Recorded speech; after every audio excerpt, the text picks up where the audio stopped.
சிவாய நம. திருவிளக்கு பூஜை இது எங்கே நடந்தது அப்படின்னா, ஆத்தூர் செங்கல்பட்டு ஸ்ரீ அருள்மிகு கர்ப்ப ரக்ஷாம்பிகை சமேதர் ஸ்ரீ வலித்துணை பனீஸ்வரர் திருக்கோவிலில் தாங்க நடந்தது. 2/8/2024 ஆடி 3வது வெள்ளி அன்னைக்கு இந்த குத்துவிளக்கு பூஜை அந்த கோவிலில் ரொம்ப சிறப்பாக நடைபெற்றதுங்க. குத்துவிளக்கு பூஜை செய்கிறதுனால என்ன பலன் அப்படின்னா, குத்துவிளக்குல முப்பெரும் தேவிகள் இருக்காங்க. முப்பெரும் தேவிகள் இருந்தால் அங்கே முப்பெரும் தேவர்கள் கண்டிப்பாக இருப்பாங்க. முப்பெரும் தேவர்கள் இருக்கிற இடத்துல 33 தேவர்களும் அஷ்டதிக்கு பாலகர்களும் நவகிரக நாயகர்களும் சப்த கன்னிகளும் எல்லாருமே அங்க இருப்பாங்க அப்படின்றது ஐதீகம். அதனால குத்துவிளக்கு பூஜை செய்யும் போது நம்ம இல்லத்துல அமைதி, நிம்மதி, சந்தோஷம், சகல சௌபாகியங்களும் நிறைஞ்சிருக்கும் அப்படின்னு சொல்லப்படுது. குத்துவிளக்கு பூஜையை மிஸ் பண்ணாம ஃபுல்லா பாருங்க.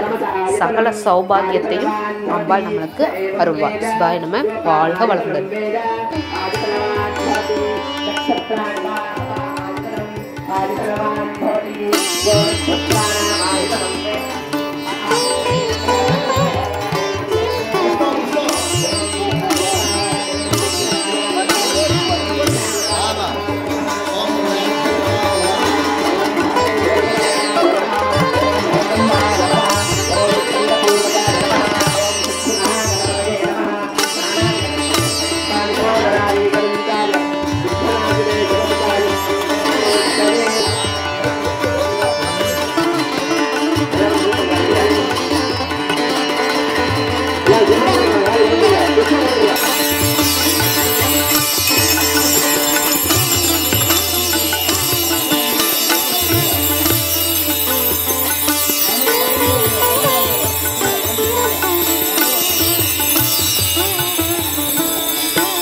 பண்ணுங்க.